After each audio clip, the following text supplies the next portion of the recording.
ओम नमः शिवाय। शिव जी सदा सहाय। ओम नमः शिवाय। गुरु जी सदा सहाय। जय गुरु जी। शुक्राना गुरु जी। हर हर महादेव। हर हर महादेव। जय भोलेनाथ बाबा की। जय भोलेनाथ बाबा की। जय गुरुदेव की। आज मैं कोटि रुद्र संहिता का 5 से 7 अध्याय प्रारंभ करने जा रही हूँ। जय गुरु जी। जय भोलेनाथ बाबा। ऋषिका पर भगवान शिव की कृपा। एक असुर के से उसके धर्म में रक्षा करके उसके आश्रम में नंदीकेश नाम से निवास करना और वर्ष में एक दिन गंगा का भी वहाँ आना। तदंतर श्री सूत जी ने जब बहुत से शिवलिंगों के कथा प्रसंग सुना दिए तब ऋषियों ने पूछा, महामते सूत जी, वैशाख शुक्ला सप्तमी के दिन गंगा जी नर्मदा में कैसे आईं, इसका विशेष रूप से वर्णन कीजिए। वहाँ महादेव जी का नाम नंदीकेश्वर कैसे हुआ, इस बात को भी प्रसन्नतापूर्वक बताइए। सूत जी ने कहा, महर्षियों, एक ब्राह्मणी थी जिसका नाम ऋषिका था। वो किसी ब्राह्मण की पुत्री थी और एक ब्राह्मण को ही विधि पूर्वक ब्याही गई थी। प्रियवरो, यद्यपि वो द्विज पत्नी उत्तम व्रत का पालन करने वाली थी, तथापि अपने पूर्व जन्म के किसी अशुभ कार्य के प्रभाव से बाल वैद्य को प्राप्त हो गई। तब वो ब्राह्मण पत्नी ब्रह्मचर्य व्रत के पालन में तत्पर हो पार्थिव पूजन पूर्वक अत्यंत कठोर तपस्या करने लगे। उस समय अवसर पाकर मूढ़ नाम से प्रसिद्ध एक दुष्ट और बलवान असुर, जो बड़ा मायावी था, काम बाण से पीड़ित होकर वहां गया। उस अत्यंत सुंदरी कामिनी को तपस्या करती देख वो असुर उसे नाना प्रकार के लोभ दिखाता हुआ उसके साथ संभोग की याचना करने लगा।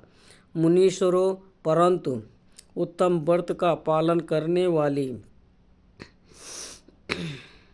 तथा शिव के ध्यान में तत्पर रहने वाली वो साध्वी नारी काम भाव से उस पर दृष्टि न डाल सकी। तपस्या में लगी हुई उस ब्राह्मणी ने उस असुर का सम्मान नहीं किया, क्योंकि वो अत्यंत तपोनिष्ठ और शिव ध्यान परायणा थी। उस कृशांगी युक्ति से तिरस्कृत हो उस दैत्य राज मूढ़ ने उसके ऊपर क्रोध प्रकट किया और फिर अपना विकट रूप उसे दिखाया। इसके बाद उस दुष्टात्मा ने भयदायक दुर्वचन कहा और उस ब्राह्मण पत्नी को बारंबार त्रास देना आरंभ किया। उस समय वो उसके भय से थर्रा उठी और अनेक बार स्नेहपूर्वक शिव शिव की पुकार करने लगी। उस तनवशी द्विज पत्नी ने भगवान शिव का पूर्णतया आश्रय ले रखा था। शिव का नाम जपने वाली वो नारी अत्यंत बेहाल हो अपने धर्म की रक्षा के लिए भगवान शंभु की ही शरण में गई। तब शरणागत की रक्षा सदाचार की प्रतिष्ठा तथा उस ब्राह्मणी को आनंद प्रदान करने के लिए भगवान शिव वहाँ प्रकट हो गए। भक्त वत्सल परमेश्वर शंकर ने उस काम विहल दैतराज मूढ़ को तत्काल भस्म कर दिया और ब्राह्मणी की ओर कृपा दृष्टि से देखकर भक्त की रक्षा के लिए दंतचित हो कहा, वर मांगो। महेश्वर का ये वचन सुनकर उस साध्वी ब्राह्मण पत्नी ने उनके उस आनंद जनक मंगलमय स्वरूप का दर्शन किया। फिर उस सबको सुख देने वाले परमेश्वर शंभु को प्रणाम करके शुद्ध अंत कारण वाली उस साध्वी ने हाथ जोड़ मस्तक झुकाकर उनकी स्तुति की। ऋषिका बोली, देव देव महादेव शरणागतम वत्सल, आप दीन बंधु हैं, भक्तों की सदा रक्षा करने वाले ईश्वर हैं। आपने मूढ़ नामक असुर से मेरे धर्म की रक्षा की है, क्योंकि आपके द्वारा ये दुष्ट असुर मारा गया। ऐसा करके आपने संपूर्ण जगत की रक्षा की है। अब आप मुझे अपने चरणों की परम उत्तम एवं अनन्य भक्ति प्रदान कीजिए। नाथ, यही मेरे लिए वर है, इससे अधिक और क्या हो सकता है। प्रभु महेश्वर, मेरी दूसरी प्रार्थना भी सुनिए। आप लोगों के उपकार के लिए यहाँ सदा स्थित रहिए।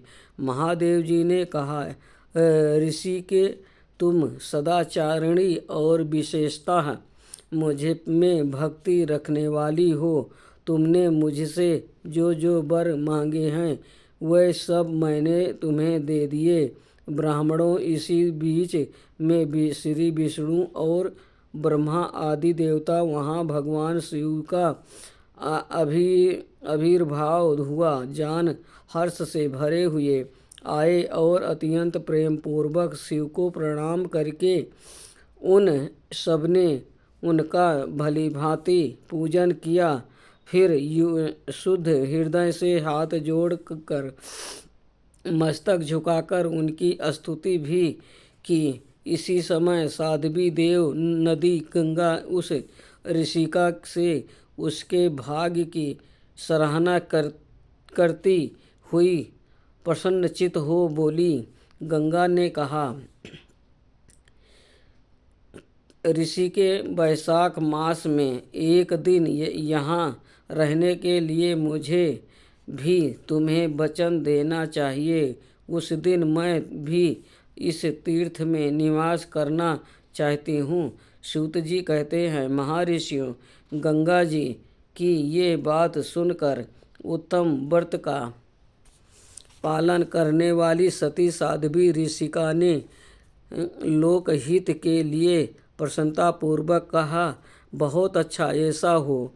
भगवान शिव ऋषिका को आनंद प्रदान करने के लिए अत्यंत प्रसन्न हो उस पार्थिव लिंग में अपने पूर्ण अंश से विलीन हो गए।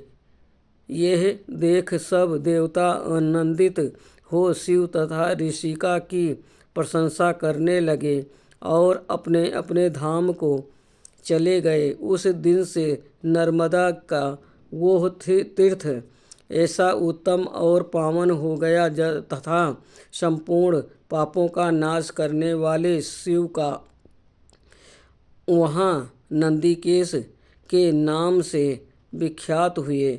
गंगा भी प्रतिवर्ष वैशाख मास की सप्तमी के दिन शुभ की इच्छा से अपने उस पाप को धोने के लिए वहाँ जाती हैं जो मनुष्यों से वह ग्रहण किया करती हैं। आज का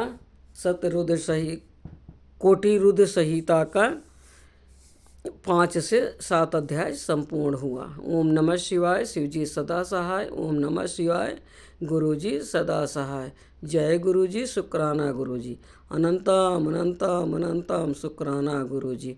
हर हर महादेव, हर हर महादेव। जय भोलेनाथ बाबा की, जय गुरु जी की जय। जो शिव पुराण पढ़ने में भूल चूक हुई हो, माफ़ करना भोलेनाथ, माफ़ करना प्रभु जी। जय गुरु जी।